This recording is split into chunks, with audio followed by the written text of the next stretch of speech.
Okay, good evening. I'm broadcasting live.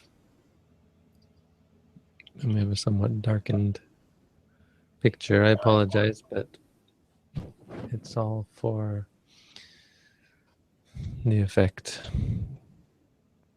You'll see when you see the YouTube video.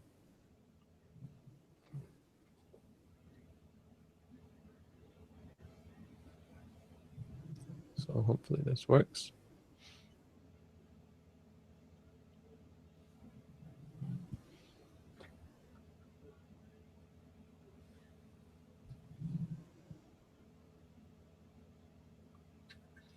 Testing.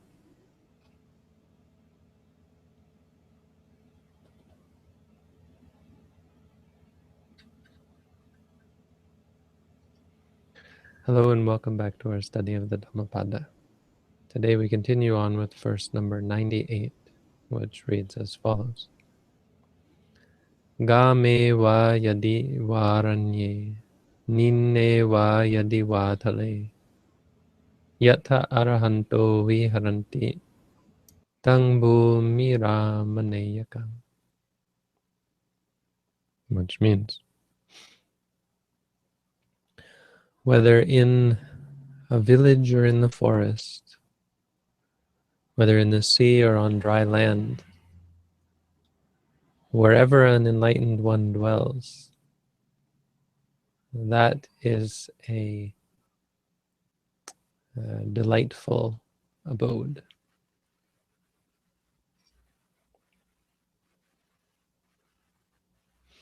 So then this verse was taught in regards to Revata, who was a relative of Sariputta, the youngest brother of Sariputta. So Sariputta had, I think, 3 sisters and 3 brothers, and they all became monks. All the brothers became monks, became bhikkhus. All of the sisters became bhikkhunis, except for Revata, who was too young. And he was approaching his 7th birthday, and so there was every expectation that he was going to follow in his older siblings' footsteps. Except the parents weren't so keen on this. Sariputta's parents were Brahmins, and they actually were quite upset at Sariputta. Before Sariputta died, he had to go back and stay with his mother and deal with her abuse. Even though he was like the Buddha's chief disciple, he still had to go home and deal with the abuse of his mother for being a Buddhist monk, because it was something she disapproved of. And so they tried to figure out a way how they could stop Revata from becoming a monk so they wouldn't lose their last son to these heretic Buddhists. And so they found a young girl, also 7 years old, because at 7 years old, then you're allowed to ordain as a novice. So they knew that that's what was coming up. And so they found a 7-year-old girl and agreed with the family of this girl to marry the 2 of them. And so they, as was the tradition among the Brahmins, they had an arranged marriage between these 2 7-year-old children. And so they were feeling quite proud of themselves, and they got the marriage all set up. And it came time, they brought the two kids who really didn't know anything about anything, 2 7-year-olds who had lived fairly sheltered lives. And so they came to the marriage, and they did actually I don't think they did the marriage. It was some kind of rehearsal or some kind of blessing ceremony before the marriage. I'm not sure. I can't remember the exact details. It's not so important. But everyone was blessing the two children, and they were saying, may you be as wise as as this girl's grandmother. And we're talking about this grandmother who was sort of the elder in the family. May you be as wise as her, and may you both live to be as long as her. And Revata was curious, and he looked around and he asked, who is this grandmother that you're talking about?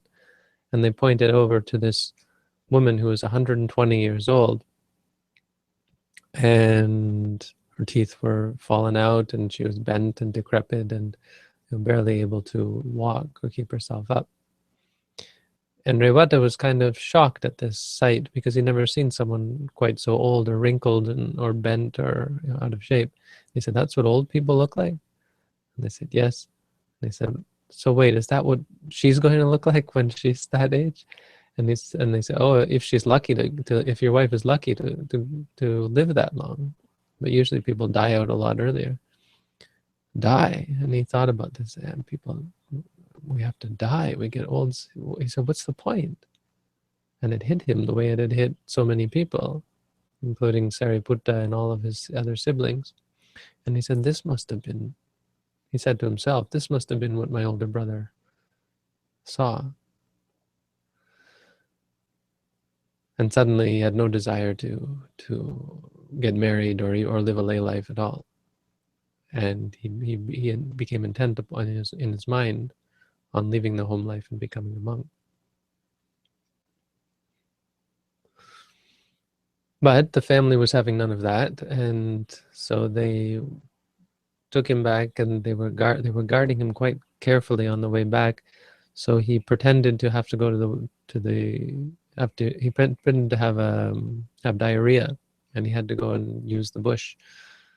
And so they stopped, and they watched him go into the bush, watched him come out again, and he saw that he didn't have any chance to escape, and so he did it again. He said, "Oh no, I have to go again." And finally, a third time he did it, and he said, "I'll be right out." And so they left him and went back to the carriage. And as soon as they left, he ran away. And he ran to a group of monks who were living fairly close by, and asked them to ordain him. And they said, "Look, kid, we don't just ordain people. You have to get permission from your parents and so on. It's a real thing, real deal, because we don't want to get in trouble with your family." And he said, "Well, then take me to my brother Upatissa." And they said, "We don't know anybody named Upatissa." And he said, "My brother Sariputta, you guys know him as Sariputta, but he's my older brother." And immediately they said, "You're Sariputta's older brother, or younger brother?" And he said, "Yes." "What's your name?" "My name is Revata." They said, "Oh." And actually Sariputta had told them about Revata and said that if Revata ever comes to you and asks you to ordain him, you consider that he has his parents' permission. I am his parents as far as this goes, because his parents have wrong views. So what good are they? What use is it seeking their permission? It's an interesting sort of breaking of a rule, really. Ignoring or using some kind of special privilege of the chief disciple to sort of ignore that rule that the Buddha had laid down. With good reason, obviously, but it is a curious example of breaking the rule or not following the rule, bending the rule to suit one's purpose. And so they ordained him, and he became an arahant. I can't remember whether it was when he was ordained or afterwards, but he went to live off in the forest, and Revata became known as the one who lives in the forest, some kind of special forest that he lived in. This forest with all of these thorns. I think it would drop these seeds, or these seed balls that had thorns on them. I know in Thailand they have those anyway. I was staying up on a mountain in Thailand once, and I got lost up in the mountains, and I was wearing sandals, and so I was climbing up and down trying to find my way back, and I got so terribly scratched up because of these little, partially because of these thorn balls. So point being, he was someone who lived in a place that was very hard to get to, was very remote, was the sort of place that no one would bother him. So he was the kind of person who was looking just for solitude. And so he went there to a place where no one would come, where no one would come for other reasons, like looking for um, some kind of produce or some kind of edible or this kind of this or that. There was just not an accessible forest that people would want to go to. Nobody would go there for fun or sport or hunting. There was no reason to go there, so it was a perfect place for him to find peace. It was just a place that he decided to live. It could also have to do with past life karma. And so that's the story of Rewata, sort of in a nutshell. But the story of this verse is in regards to his dwelling, and it's there's sort of this magical another one of these magical happenings where the Buddha came to see Rewata, and he brought all of the monks with him. He brought a large retinue of monks with him. And when they got there, Rewata had transformed the place into a comfortable place to live for all these monks with kutis and everything. And they say he had done this with magical powers. At the very least, you could say that he made it, he had the power of mind such that he's kind of hypnotized people, or all the monks were kind of unable to, or were able to ignore the hardship. Because of his power of mind, he made it so that everyone was comfortable there. Let's say that, if we want to be vague about it. I mean, we can say literally in the text it says he created a monastery from using his mind. Whatever. That's not really the point, but it's how the story goes. And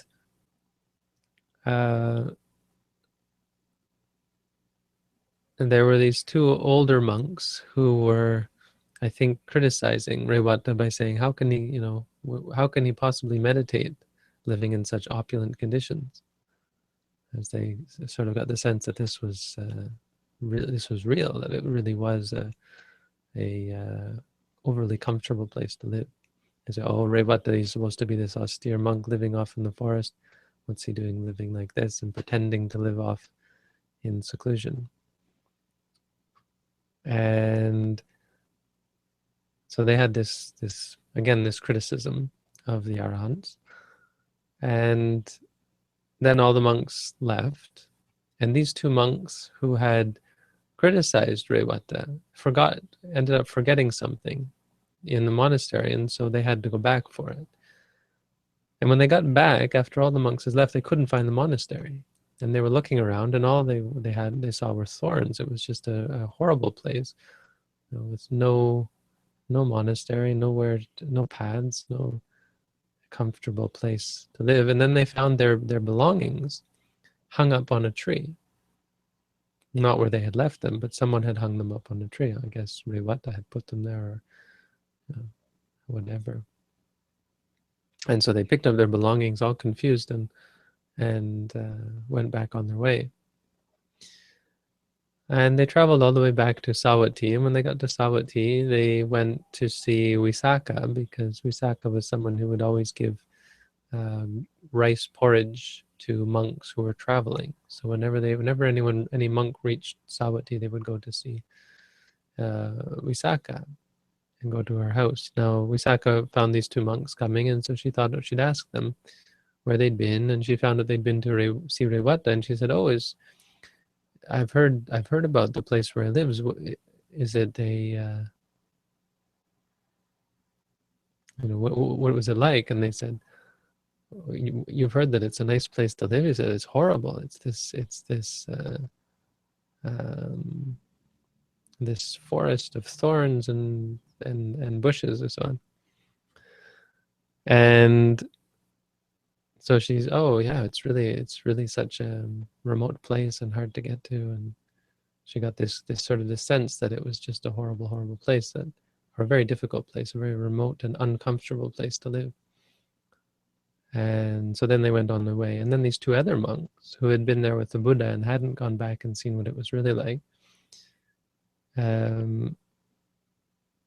they came to see Visakha and told her a completely opposite story. They said, "Oh, it's just a wonderful place. It's just the most comfortable, peaceful, pleasant place to live that you can imagine."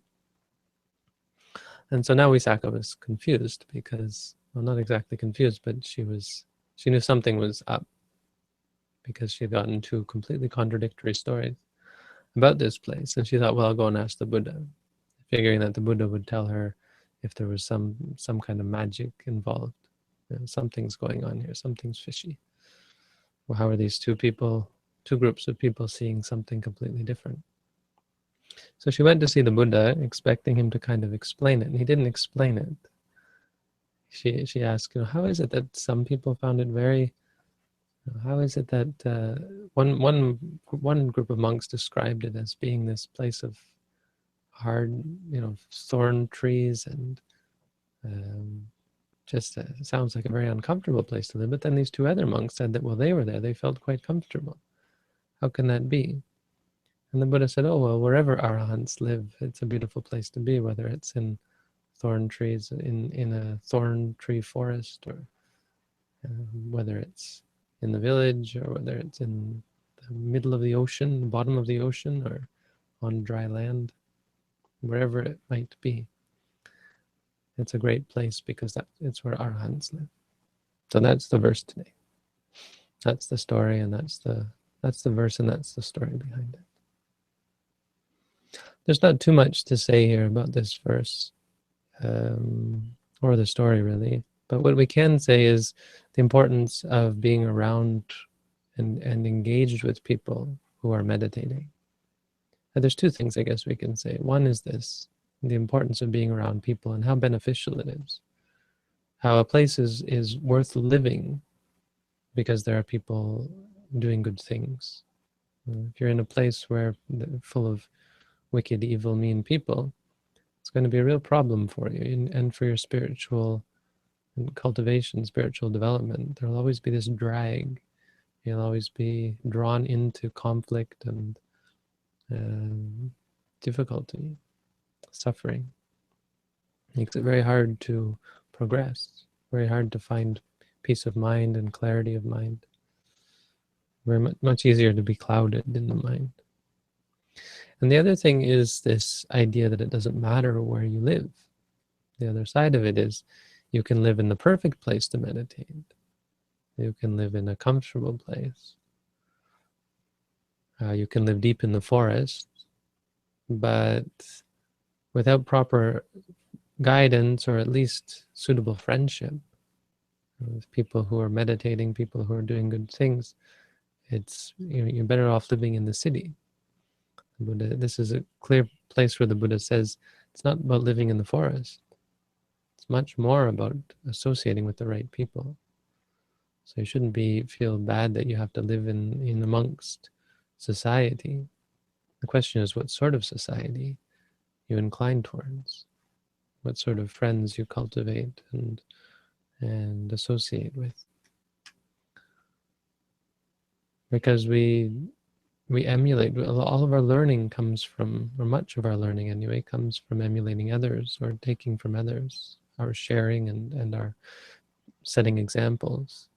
So when we're surrounded by people who are a bad example, it's very difficult for us not to fall into old patterns and difficult, problematic patterns of behavior.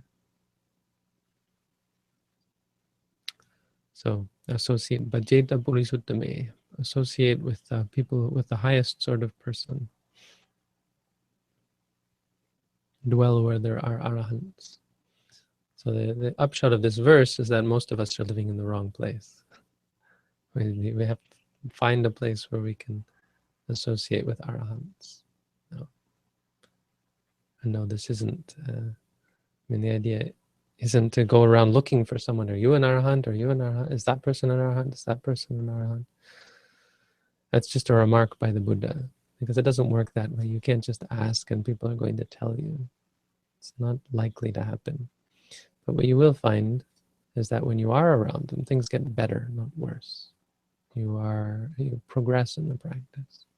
When you're around people who are also practicing, people who have practiced, people who know things about the practice, and things get better, not worse. So that's the general gist that we should take away from it. We should not think of ourselves that we can become enlightened on our own without guidance. It's much easier, much more likely that we'll get on the wrong path and get a wrong understanding of enlightenment, and easy to get lost and mistake what is not the path for what is the path. It's very easy because it's a path we've never taken before. So having a guide is indispensable. So that's the Dhammapada for today. Thank you all for tuning in. Wishing you all the best.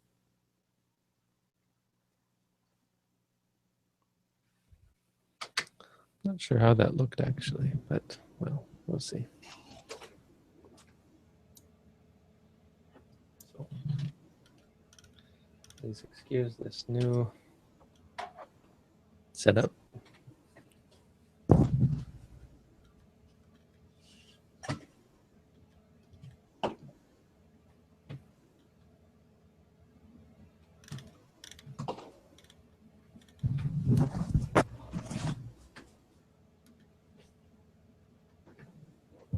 This is why I need a film crew, you see?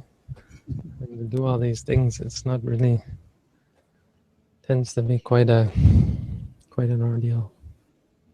Ah, well. It's very concise, though. You don't have to drag it from room to room. Just have to move stuff around. Yeah, it's actually quite convenient. I mean, this is the equipment that people have sent and donated. You know, none of this was bought by us. It's all given out of charity. So it's kind of awesome.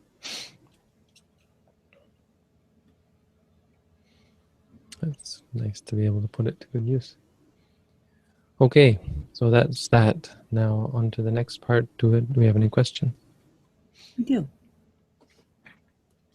Hello, Bhante. I have always wondered what the benefits of meditating with others can be. Are there any special beneficial aspects that people should know about meditating with others? To me, it seems it does not matter whether you are doing it with someone or by yourself. Well, it does encourage you to meditate. It encourages you to stay focused. When you're alone, it's much easier to sort of, oh, well, I'll get up and do something else, but it's kind of embarrassing if you do that in a group. You're much more likely to be alert. So in that sense, it can be quite beneficial for most people. Well, for beginner meditators anyway.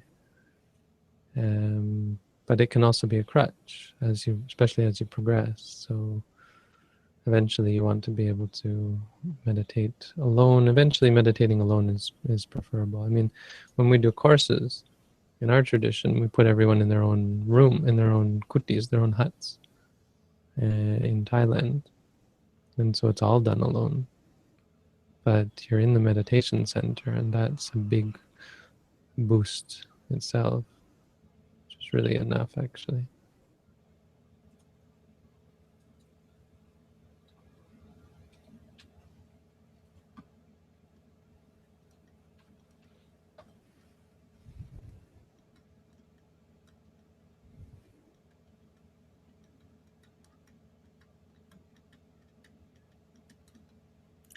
Bhante, can you please explain what is absorption? It is mentioned frequently in the Visuddhimagga.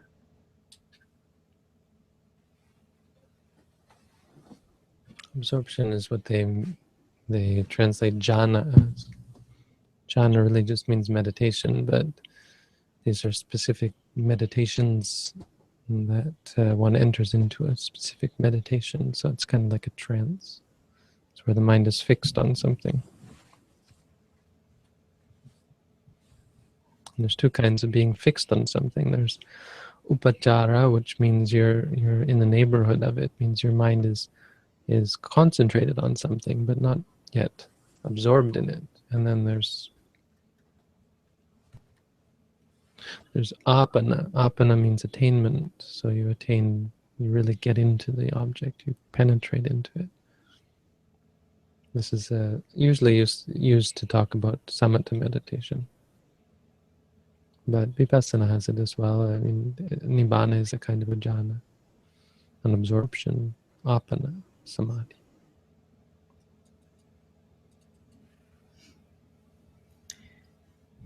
Not a question, but a comment that someone has. Today I've submitted a test version of an iOS app that has the same functionality as this Right. website. Yes, go ahead. Sorry. Supposed to bring that up, forgot. At the moment, it's still pretty basic. You can start a meditation session, see the list of currently meditating persons, and see the quote of the day. If someone wants to help testing the app, please send me an email. And that would be from the chat panel here. If you click on his name, he's got his email in his profile. Right. So, yes, if you'd like to test it, go talk to him. That's an awesome thing that we'll have. If anyone would like to send me an iPhone or iThing, I could test it as well. Someone was going. Why I'm bringing it up is because we talked about this earlier, and someone was actually going to do it, and it never actually materialized. So, if anyone is still has an old iPhone or something that they could do without, I'm not really keen on Apple products being so terribly proprietary as they are, but given that people use them, it's useful to have an iOS app for sure. So and I find it useful to test it myself, but not entirely necessary. And apparently it has to be higher than iPhone 4 to be supported.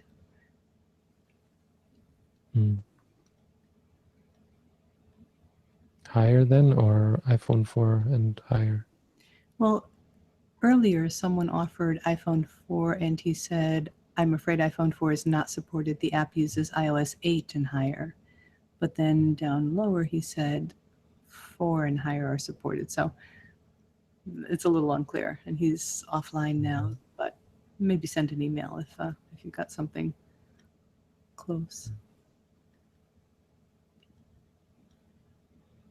Yeah, I mean, don't go to your way, but just before someone had something that they were going to send, but it never materialized.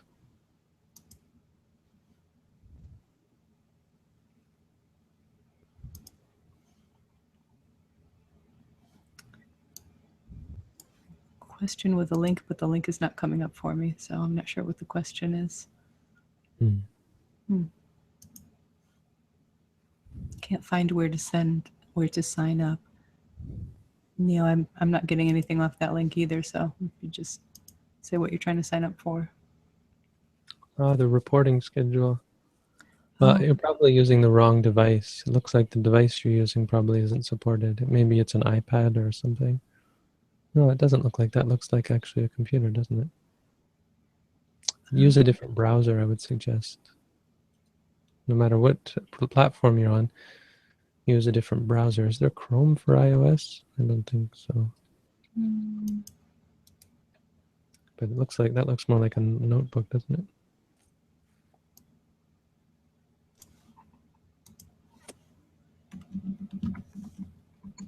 Yeah, Chrome does work for iOS. So iOS or Android or whatever you're using, try using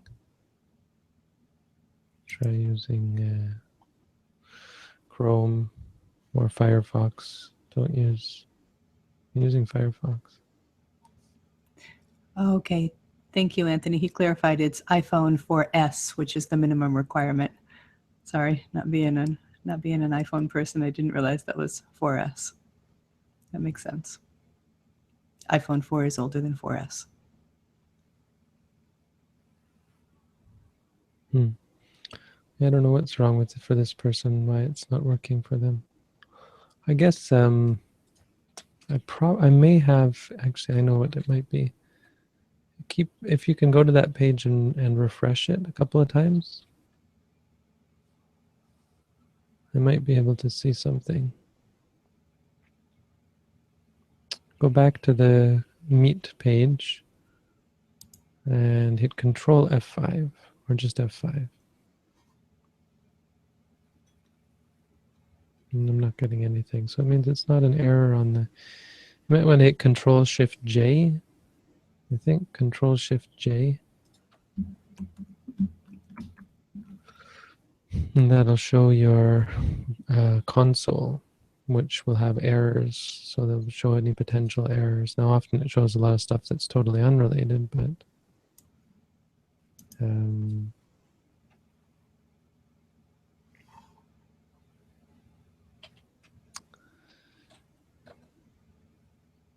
it may also show what the error is, why it's not showing up. But it works for me, so that's all that's important. Well, also important for the meditators meeting with you, I would think. I know, I'm kidding, but you know, I mean, I can't, unless we have someone who can troubleshoot all of this and do customer service or users, what do you call user support? Support, yeah. It's not going to happen. You'll just have to, I don't know. I can't help.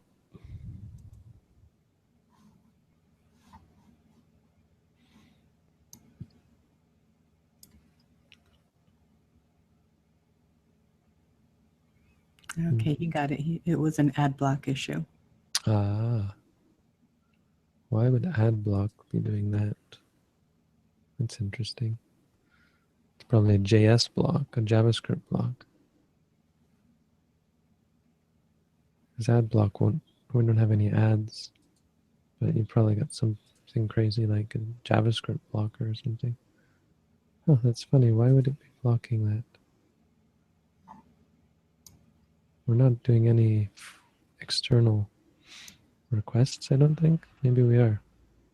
Anyway, glad you got that sorted out. Right, so it looks like we're getting fewer questions, which is really actually quite inspiring because it means people have got all their answers. Either that or they don't like the answers and they're looking elsewhere.